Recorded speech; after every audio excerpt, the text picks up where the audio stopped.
चले गए। देख रहा हूँ तो इधर ऑफलाइन दिखा के कह रहा है यू आर ऑफलाइन। मैंने कहा ये ठीक है। ओके, तो अभी स्क्रीन भी दिखाई दे रही है। और ओके, तो हम लोग यहाँ पे बात कर रहे थे हाइड्रोफोबिक इंटरेक्शंस के बारे में। और एग्जाम्पल मैं आपको यहाँ पे दे रहा था कि अच्छा, कहाँ तक आप लोग सुन पाए थे? क्या मेरी बात यहाँ तक सुनाई दे गई थी कि ये जो अच्छा, लाइक डिजॉल्व लाइक वाला कॉन्सेप्ट समझ नहीं आया?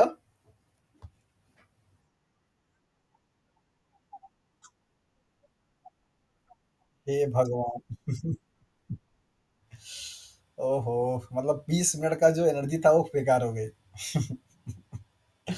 ओके, एनीवे, हाइड्रोफिलिक इंटरेक्शंस के बारे में हम लोग बात कर रहे थे। और आपको बता रहा था कि हाइड्रोफिलिक इंटरेक्शंस भी आपका एक नॉन कोवेलेंट बॉन्ड के इंटरेक्शंस की कैटेगरी में आता है, और ये बायोलॉजिकल सिस्टम में बहुत ही सिग्निफिकेंट रोल प्ले करता है for the determination of tertiary and quaternary structure of the proteins, and also stability of a plasma membrane, and also stability of antibody, and also stability of active sites of enzyme. इन सारे locations पे पाए जाने वाले जो bond का nature है वो हाइड्रोफिलिक होता है।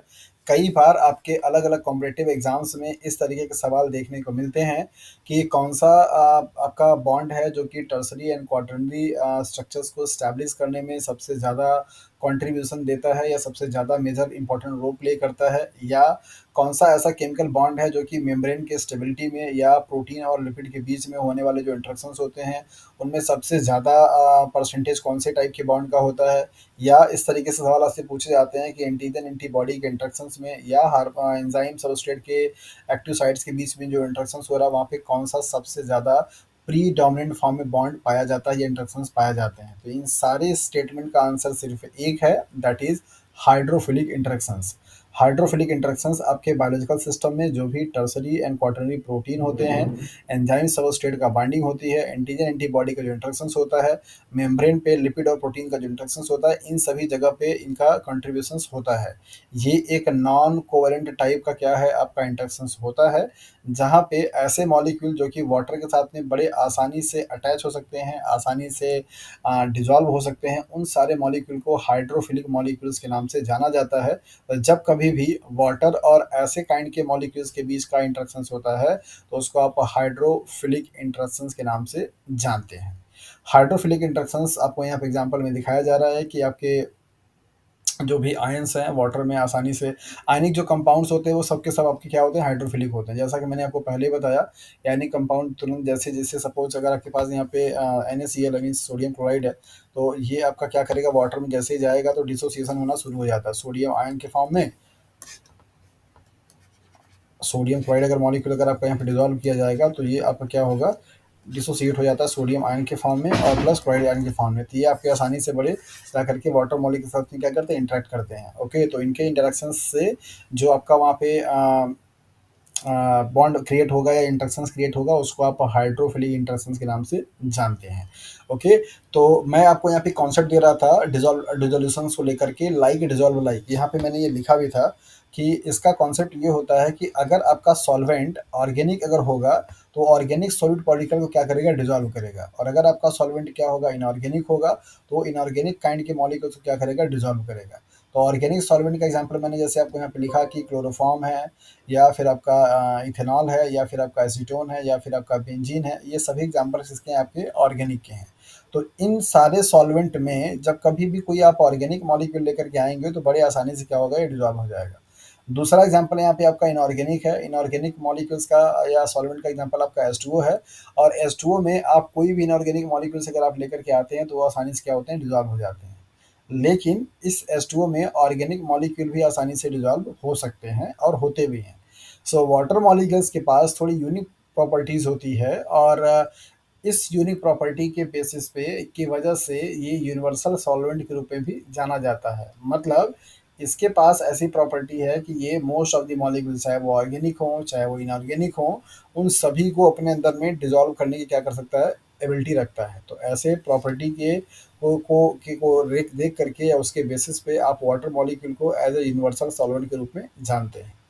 तो ये सारा समझाने के बाद मैं आपसे सवाल ये पूछ रहा था कि ग्लूकोज मॉलिक्यूल्स किसका एग्जाम्पल है, ऑर्गेनिक का या इनऑर्गेनिक का?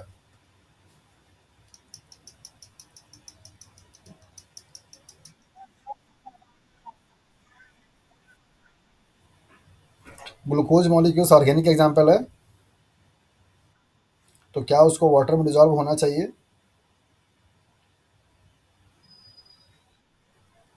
क्या वाटर में डिजॉल्व नहीं होता? तो आपके पास क्वेश्चन यही है कि वाटर मॉलिक्यूल में ऑर्गेनिक नेचर होने के बावजूद भी ग्लूकोज क्यों डिजॉल्व होता है? इसका आंसर आप सब लोग कल की क्लास में बताएंगे अपनी अपनी तरीके से। Y water molecules being organic nature dissolve in water? According to the rule of like dissolve like, organic molecules can only be dissolved in organic solvent, while inorganic molecules can only be dissolved in inorganic molecule. Then why glucose is organic in nature but is still dissolved in water and very easily? It's a very sparingly soluble in water. आप सब लोग देखते हैं चीनी का शरबत बनाना होता है, फर्दीनाथ डाल के 2 मिनट के अंदर में शरबत बना देते हैं, और शरबत पीने का टाइम भी आ रहा है ना? तो कल की क्लास में आप प्रॉपर एक्सप्लेनेशन के साथ हमें बताएंगे कि ये ऐसा क्यों होता है, और हम लोग अब आगे की तरफ मूव करेंगे। मौसम थोड़ा यहाँ पे ख़राब हो रहा है, लाइट भी कटी हुई है। आई डोंट नो कि कब क्या होगा, तो फटाफट हम लोग ये टॉपिक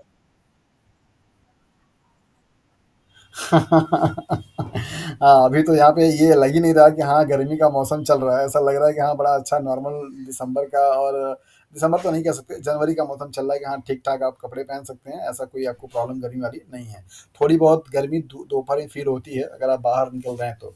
ओके, नेक्स्ट आपको यहाँ पे दिया जा रहा है डाइसल्फाइड बॉन्ड, जो कि आपका एग्जांपल किसका है, कोवलेंट बॉन्ड का, और ये आपके प्रोटीन्स में और एंटीबॉडी में पाए जाने वाले फॉर्म के ये टाइप्स हैं।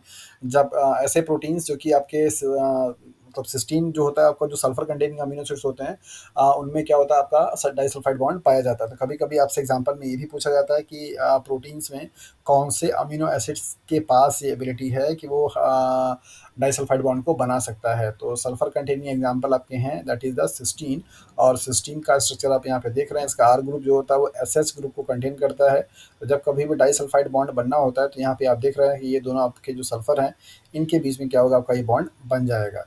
तो यहाँ पे प्रोसेस क्या लिखा गया है, ऑक्सीडेशन। तो यहाँ पे दो H2O मॉलिक्यूल्स क्या होते हैं आपके, निकल जाते हैं, प्लस 2 इलेक्ट्रॉन भी निकल जाता है, तो यहाँ पे इनके बीच में क्या होगा, आपका बॉन्ड बन जाएगा। तो डाइसल्फाइड बॉन्ड का मतलब दो सल्फर के बीच में क्या होना, बॉन्ड बनना। ये एक आपका एग्जांपल किसका है, कोवलेंट बॉन्ड का। और ये आपका कहाँ कहाँ पे पाया जा सकता है, तो नंबर पहला, प्रोटीन जहाँ पे आपके सिस्टीन रेसिड्यूज हों उस प्रोटीन के पेप्टाइड्स में, तो दो सिस्टीन के बीच में एग्जाम्पल आपका डाइसल्फाइड बॉन्ड का बन सकता है। आप बड़े आसानी से एग्जांपल दे सकते हैं किसका, इंसुलिन का। तो आपने देखा है कि इंसुलिन आपकी दो चेन से मिलकर के बनी होती है, अल्फा एंड बीटा, जिसमें एक में आपका नंबर ऑफ अमीनो एसिड्स कितने होते हैं 29, और एक में कितना होता है 31। और उन दोनों के बीच के आपके जो पेप्टाइड्स होते हैं उनमें 11 नंबर पे, 17 नंबर पे, 21 नंबर पे डाइसल्फाइड बॉन्ड पाया जाता है, जो कि सिस्टीन रेसिड्यूज होते हैं।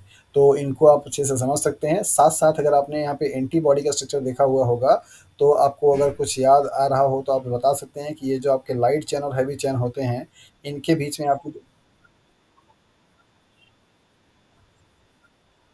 जी हाँ, इनका यहाँ पे एग्ज़ाम्पल आप इंटर और इंट्रा दोनों टाइप का होता है। सेम काइंड के मॉलिक्यूल, जैसे अगर आपका ये हैवी जो चेन है, अगर इनके बीच में बनेगा तो आप इसे इंट्रा डाइसल्फाइड बॉन्ड के नाम से जानते हैं, और अगर ये लाइट चेन और हैवी चेन के बीच में बनता है तो आप इसे इंटर डाइसल्फाइड बॉन्ड के नाम से जानते हैं। तो एंटीबॉडी और प्रोटीन्स ऐसे स्ट्रक्चर्स हैं जहाँ पे आपका डाइसल्फाइड बॉन्ड पाया जाएगा, और ये कि कोवैलेंट बॉन्ड का क्या होता है, एग्ज़ाम्पल होता है।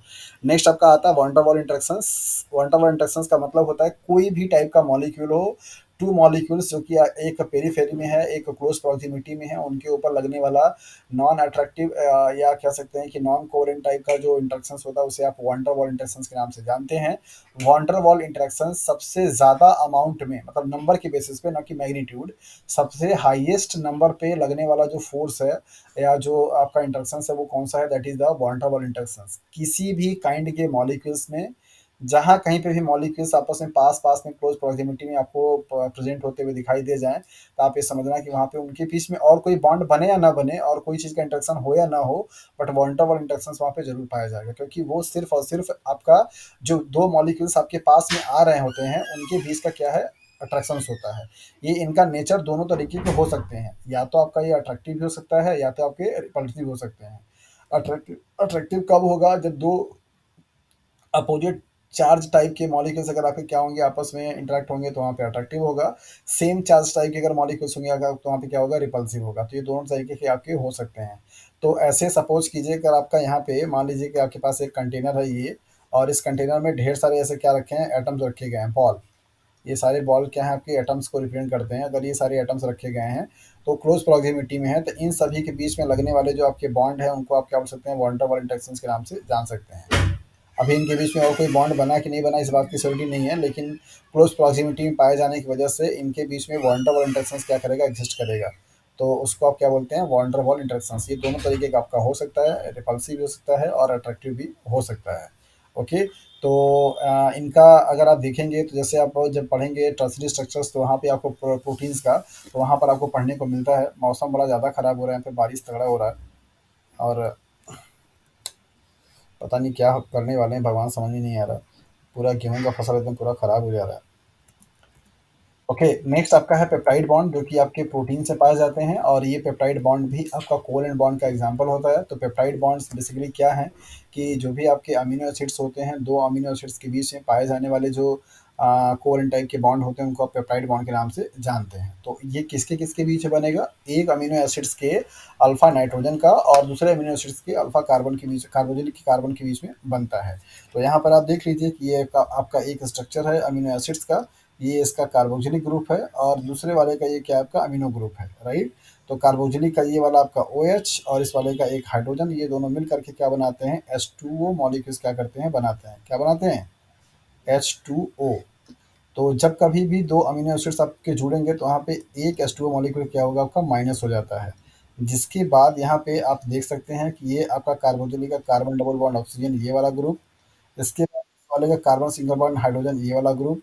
यहाँ पे आपका क्या होगा, बनेगा। और ये आपका जो नया बॉन्ड बना है इस कार्बन, मतलब अमीनो का कार्बन, इसको अल्फा नाइट्रोजन, इसको अल्फा कार्बन के नाम से भी आप बोल सकते हैं, राइट, कार्बोनिल कार्बन। तो इन दोनों के बीच में जो आपका ये बॉन्ड बनेगा, यही क्या होगा आपका, that is the peptide bond के नाम से कहलाता है।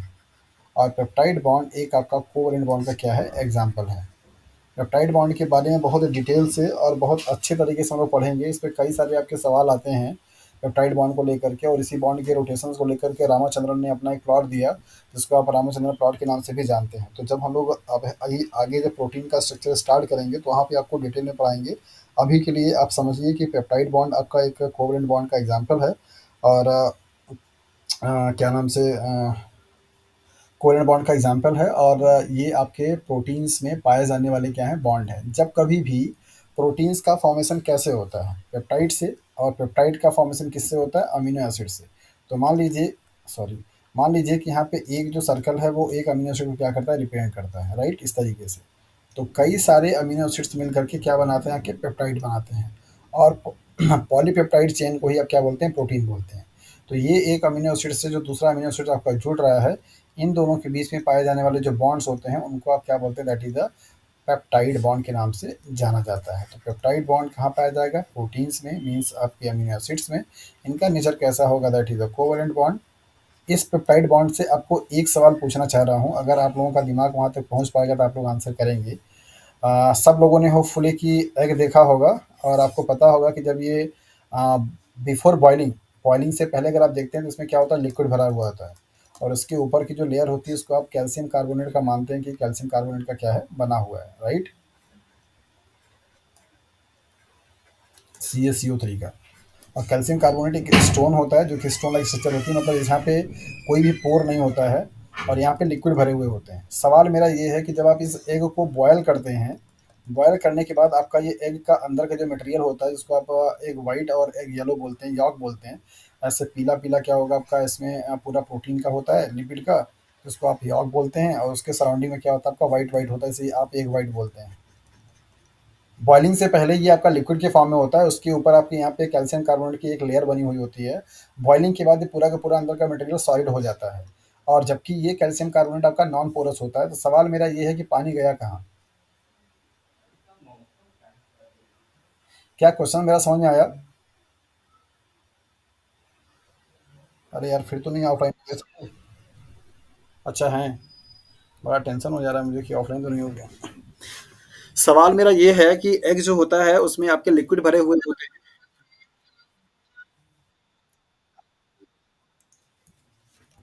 अच्छा, आप हीट करेंगे किसी चीज़ को तो वाटर एब्ज़ॉर्ब होगा, क्या नाम है पूजा? कैसे हीट हीट मिलने से कोई चीज़ सॉलिड होगी कि कोई चीज़ मेल्ट करेगा? हीट करने से क्या कोई चीज़ सॉलिड होती है?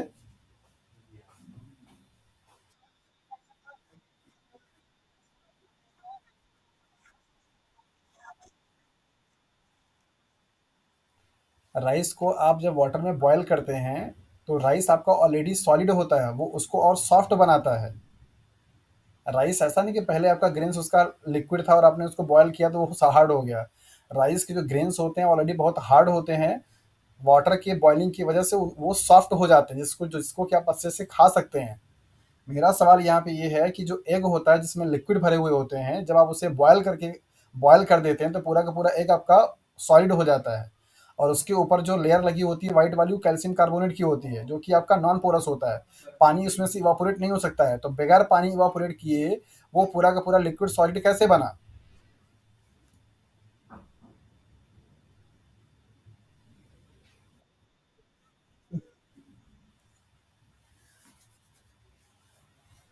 बताइए जल्दी फटाफट। बताइए, यहाँ का मौसम बड़ा खराब हो रहा है अभी, लाइट नहीं है।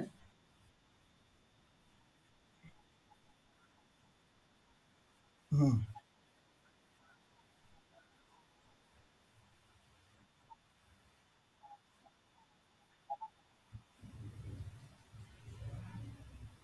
और अब नॉर्मली क्या होता है?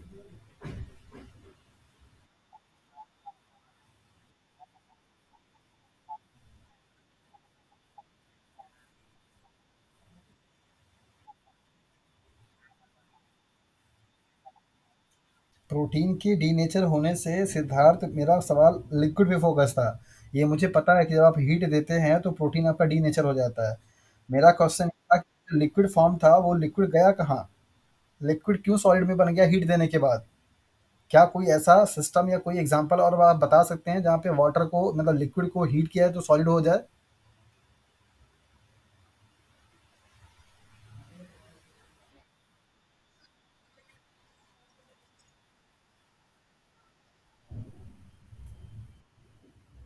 मैंने आपको बताया कि कैल्शियम कार्बोनेट की जो लेयर होती है वो स्टोन की होती है और वो पोरस नहीं होता, वहां से वाटर इवापोरेट नहीं हो सकता, मतलब नहीं होता है।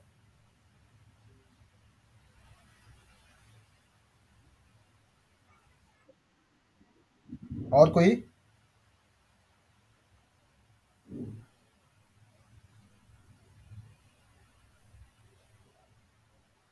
ओके, आप लोगों के सामने ही ये आंसर इसका लिखा हुआ है।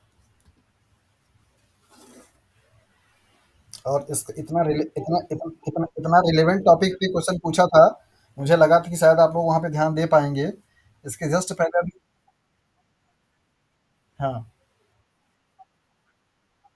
Very good. Exactly exactly। जब किसी भी प्रोटीन्स को, पेप्टाइड बॉन्ड को आप ब्रेक करते हैं तो वहाँ पे हाइड्रोलिसिस रिएक्शंस होता है। पेप्टाइड बॉन्ड को बनाने के टाइम पे डीहाइड्रोलिसिस या डीहाइड्रेशन काइंड ऑफ रिएक्शंस होते हैं जहाँ पे वाटर मॉलिक्यूल रिलीज होती है। लेकिन जब प्रोटीन्स का ब्रेकेज होता है, पेप्टाइड बॉन्ड ब्रेक होते हैं, so there is a need of water molecule for the hydrolysis kind of reaction. तो जब कभी भी आप एग को बॉयल करते हैं तो वहाँ पे हीट की वजह से सारे के सारे प्रोटीन्स में बने हुए जो पेप्टाइड बॉन्ड है वो ब्रेक होते हैं और उनके ब्रेक होने के लिए वाटर मॉलिक्यूल की रिक्वायर, मतलब ये रिएक्शन जस्ट उल्टा कर दीजिए। ये पेप्टाइड बॉन्ड आपका था और इससे पेप्टाइड बॉन्ड को आपने हीट दिया ब्रेकआउट होने के लिए और यहाँ पे आपका ये अमीनो एसिड्स बना। ऐसा होने के लिए यहाँ पे वाटर मॉलिक्यूल की जो ये माइनस हो रहा था प्लस चाहिए। जितने भी आपके अमीनो एसिड्स जुड़े हुए थे वो जब ब्रेकआउट होंगे तो उनको वाटर मॉलिक्यूल चाहिए होता है। वो सारा का सारा वाटर मॉलिक्यूल उसी पेप्टाइड के बॉन्ड के ब्रेकआउट होने में कंज्यूम हो जाता है।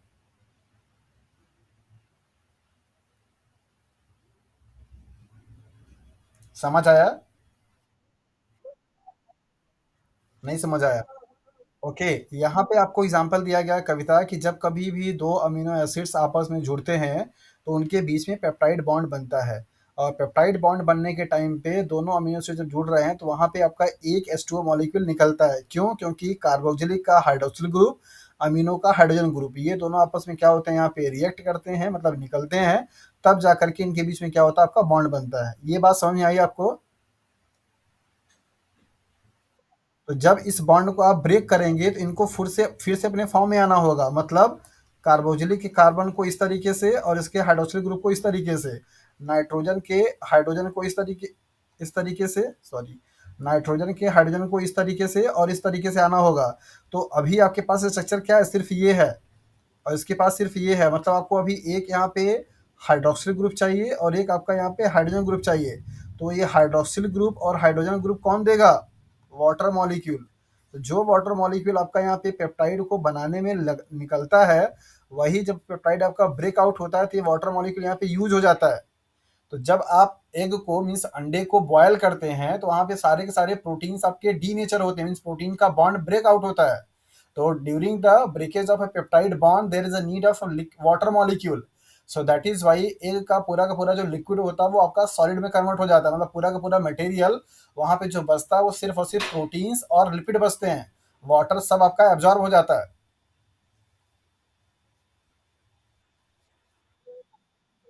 समझ आया? ओके, तो अभी आपने पेप्टाइड बॉन्ड के बारे में देख लिया, अभी समझ भी लिया कि पेप्टाइड बॉन्ड क्या होते हैं और कहाँ पे पाए जाते हैं। जल्दी से एक टॉपिक और बचा है, इसको हम लोग फिनिश करेंगे, फिर क्लास को आज यहीं पे बाइंड अप करेंगे, क्योंकि मौसम बहुत ख़राब हो रहा है और बैटरी डिस्चार्ज होने वाली है। ग्लाइकोसिडिक बॉन्ड, ये भी आपका एक एग्जाम्पल है पेप्टाइड कोवलेंट बॉन्ड का, जो कि दो ग्लूकोज के मीन्स कार्बोहाइड्रेट के मायोटीज के बीच में बनने वाले जो बॉन्ड्स होते हैं उनको आप ग्लाइकोसिडिक बॉन्ड के नाम से जानते हैं। आपके एग्जाम में तो नहीं पूछेगा, बट आईसीआर के एग्जाम में ये सवाल कभी कभी आपसे पूछ देता है कि पेप्टाइड बॉन्ड कौन कौन से ग्रुप के बीच में बनता है, तो आप याद रखिएगा, कार्बोक्सिलिक के आपके कार्बन वाले जो कार्बोनिल कार्बन होते हैं ये वाले के बीच में, और अमीनो के आपके नाइट्रोजन के बीच में, इनके दोनों बीच में क्या होगा, आपका पेप्टाइड बॉन्ड बनता है। ग्लाइकोसिडिक बॉन्ड आपका ग्लूकोज मॉलिक्यूल्स के केस में बनता है, और ये भी आपका एक पेप्टाइड बॉन्ड का क्या है, एग्जाम्पल है। राइट, तो ग्लूकोज मॉलिक्यूल्स को अभी हम लोग डिटेल में पढ़ेंगे तो आपको बताएंगे हेमी स्टॉप हेमी के क्या क्या टर्म्स होता है और क्या इनके मीन होते हैं। तो अभी आप सिंपली ये जानिए, ग्लाइकोसिडिक ग्लूकोज के मायोटीज में पाया जाने वाला बॉन्ड है। जब कभी भी दो मोनोसेकेराइड मॉलिक्यूल्स मिल करके एक डाइसेकेराइड मॉलिक्यूल का फॉर्मेशन करते हैं तो वहाँ पर आपका जो बॉन्ड बनेगा उसे आप ग्लाइकोसिडिक बॉन्ड के नाम से जानते हैं। तो इनके लिंकेज से भी आपके सवाल पूछे जाते हैं, जिन लिंकेज को हम लोग कार्बोहाइड्रेट के मॉलिक्यूल जब पढ़ेंगे तो वहाँ पे आपको बताएंगे। एग्जाम्पल के तौर पे आपको यहाँ पे कोड दिया गया रहा है कि एक लैक्टोज है जो कि आपका डाइसेकेराइड का एग्जाम्पल होता है, और ये डाइसेकेराइड मॉलिक्यूल्स आपका दो ग्लूकोज के एक ग्लूकोज और एक लैक्टोज मॉलिक्यूल से मिलकर के बना है। तो ये दोनों आपके क्या है, मोनोसेकेराइड्स होते हैं, और दोनों मोनोसेकेराइड्स जब आपस में जुड़ते हैं तो यहाँ पे जो आपको बॉन्ड ये दिखाई दे रहा है इसको आप बोलते हैं क्या, that is the glycosidic bond बोलते हैं। तो डाइसेकेराइड मॉलिक्यूल्स मतलब दो ग्लूकोज के दो मोनोमर के मॉलिक्यूल्स। तो मोनोमर का मतलब होता है जो आपके मायोटीज होते हैं सिंगल वाले, जिनका हाइड्रोलिसिस नहीं कराया सकता है। तो ग्लाइकोसिडिक बॉन्ड तब पाया जाएगा जब आपके डाइसेकेराइड पॉलीसेकेराइड और ओलिगोसेकेराइड के मॉलिक्यूल्स बनते हैं, तो उस केसेस में आप बोलते हैं that is the glycosidic bond. Phosphodiester bond कहाँ पे पाया जाएगा, न्यूक्लिक एसिड में। कहाँ पे? न्यूक्लिक एसिड में, मीन्स डीएनए एंड आरएनए में। न्यूक्लिक एसिड जो होता है वो न्यूक्लियोटाइड से मिलकर के बना होता है, और न्यूक्लियोटाइड में आपके तीन कंपोनेंट्स पाए जाते हैं, that is the pentose sugar, nitrogenous bases and phosphate group. तो आपको यहाँ पे दिखाया जा रहा है कि एक ये न्यूक्लियोटाइड है, सपोज, जस्ट अ मिनट, ये आपको यहाँ पे क्या दिखाया जा रहा है, एक न्यूक्लियोटाइड का स्ट्रक्चर यहाँ से लेकर के यहाँ तक का है पूरा, जिसमें आपके तीन कंपोनेंट्स दिखाए जा रहे हैं। ये आपका क्या है, नाइट्रोजनस बेस है, ये आपका पूरा का पूरा क्या है, फॉस्फेट ग्रुप है, और ये पूरा आपका क्या है, दैट इज अ, सॉरी, ये नाइट्रोजन बेसिस है, और ये आपका राइबोस शुगर है, पेंटोज शुगर। राइट, तो ये तीन कंपोनेंट मिलकर क्या बनाते हैं, न्यूक्लियोटाइड। जब कभी भी एक न्यूक्लियोटाइड दूसरे न्यूक्लियोटाइड के साथ में क्या करता है, इंटरेक्ट होता है, तो वहाँ पे आपका एक न्यूक्लियोटाइड के जो आपका पेंटोज शुगर का कार्बन होता है उसके हाइड्रोक्सिल ग्रुप के बीच में, और दूसरे वाले न्यूक्लियोटाइड के फॉस्फेट के जो ऑक्सीजन होते हैं उनके बीच में क्या होता है, यहाँ पे बॉन्ड बनता है। तो इस टाइप के बॉन्ड को आप फॉस्फोडाइस्टर बॉन्ड के नाम से जानते हैं। सो जितने भी आपके डीएनए एंड आरएनए होते हैं, उन डीएनए और आरएनए में जो न्यूक्लियोटाइड होते हैं जो आपस में एक दूसरे से जुड़े हुए होते हैं, उन दोनों के बीच में पाए जाने वाले बॉन्ड कौन से होंगे, phosphodiester bond. So quick revision कीजिए, ग्लूकोज के केस में क्या पाया जाएगा, ग्लाइकोसिडिक बॉन्ड। जब कभी भी डाइसेकेराइड, ओलिगोसेकेराइड, पॉलीसेकेराइड बनेगा। प्रोटीन के केस में क्या पाया जाएगा, पेप्टाइड बॉन्ड। और न्यूक्लिक एसिड के केस में क्या पाया जाएगा, फॉस्फोडाइएस्टर बॉन्ड। ये सारे बॉन्ड आपके बायोलॉजिकल कंपोनेंट्स में या बायोमोलिक्यूल्स में पाए जाने वाले बॉन्ड के एग्जांपल्स हैं।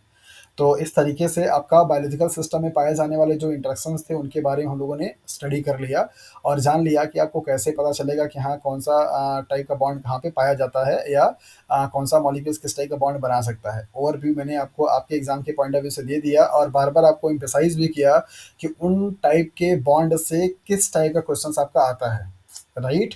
नेक्स्ट क्लास में मीन्स कल की क्लास में हम लोग अब बायोकेमिस्ट्री का यूनिट स्टार्ट करेंगे दैट मीन्स बायोमोलिक्यूल्स से, जहाँ पर आपको बायोमोलिक्यूल्स का पूरा ब्रीफिंग की जाएगी। देन इसके बाद किसी एक मॉलिक्यूल्स को हम लोग क्या करेंगे, स्टार्ट करेंगे।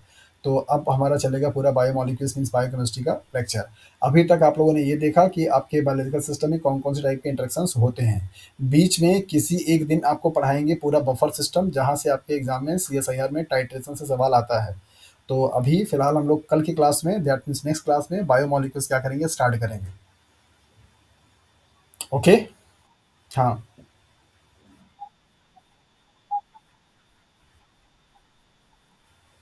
काइनेजेस जो होते हैं वो फॉस्फेट ग्रुप को ऐड करते हैं। एंजाइम होते हैं ऐसे क्लास ऑफ एंजाइम जो कि फॉस्फेट ग्रुप को ट्रांसफ़र करके किसी भी सबस्ट्रेट को बनाते हैं। जैसे मान लीजिए वो फॉस्फोडाइएस्टर बॉन्ड को नहीं बनाएँगे। जैसे मान लीजिए अगर आपका ग्लूकोज़ मॉलिक्यूल है, राइट? फॉर एग्ज़ाम्पल ये आपका क्या है, ग्लूकोज़ है। और अगर इस ग्लूकोज पे कोई काइनेज काम कर गया तो यहाँ पे जो आपका ग्लूकोज बनेगा वो फॉस्फेट के साथ में बन जाएगा, मतलब किसी एक कार्बन पे ले आकर के फॉस्फेट को क्या करेगा, ऐड कर देगा, जिसको आप जैसे ग्लूकोज सिक्स फॉस्फेट जो बोलते हैं ना। तो ग्लूकोज से ग्लूकोज सिक्स फॉस्फेट के लिए एंजाइम क्या काम करता है, हेक्सोस काइनेज। पढ़ा ना आपने ग्लाइकोलिसिस में। तो काइनेज का काम क्या हुआ है, हेक्सोस मीन्स 6 कार्बन का बनने वाला ग्लूकोज मॉलिक्यूल्स पे एज अ सबस्ट्रेट यूज किया और काइनेज की वजह से फॉस्फेट ग्रुप क्या हुआ, अब आप देखते हैं कि यहीं पे एटीपी आपकी खर्च हो जाती है। पहले स्टेप में होता है ना। तो ये एटीपी क्या है, एटीपी यहाँ पे फॉस्फेट ग्रुप का डोनर ग्रुप माना जाता है। फॉस्फेट को यहाँ पे क्या करता है, रिलीज करता है। तो काइनेज जहाँ कहीं पे भी आएगा वो फॉस्फेट ग्रुप को ट्रांसफर करेगा, फॉस्फोडाइएस्टर बॉन्ड को ब्रेक नहीं, मतलब बनाएगा नहीं। फॉस्फोडाइएस्टर बॉन्ड को जोड़ने वाला एंजाइम है आपका लाइगेज और ब्रेक करने वाला एंजाइम है आपका इंडोन्यूक्लियेज।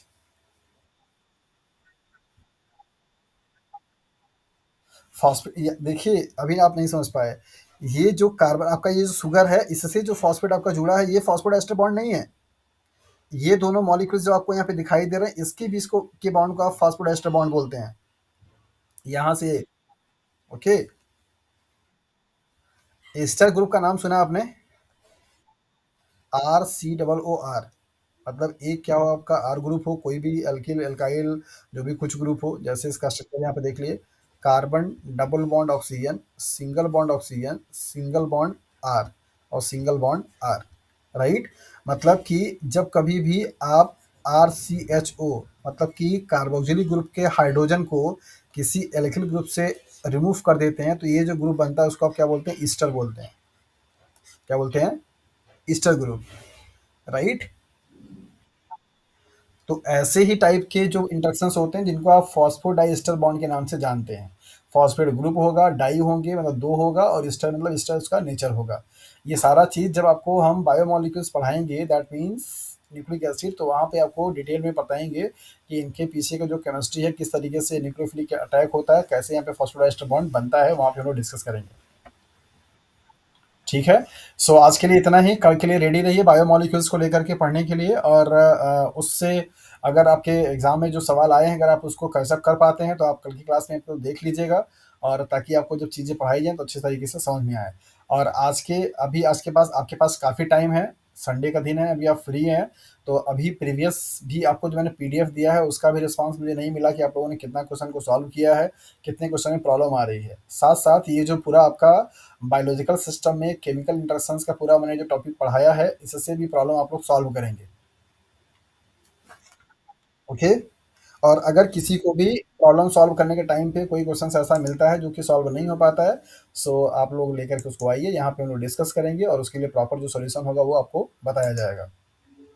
लेकिन आपकी प्रैक्टिस रुकनी नहीं चाहिए, बस अल्टीमेटली यही मेरा आप सब लोगों से कहना है। आपके आपके आपके हैंड से रिवीजन रुकना नहीं चाहिए किसी भी कंडीशन पे, वो होते रहना चाहिए। जैसे-जैसे डे बीतेगा वैसे-वैसे आपके ऊपर प्रेशर बढ़ता जाएगा क्योंकि डेज़ बहुत ज़्यादा बचे नहीं हैं।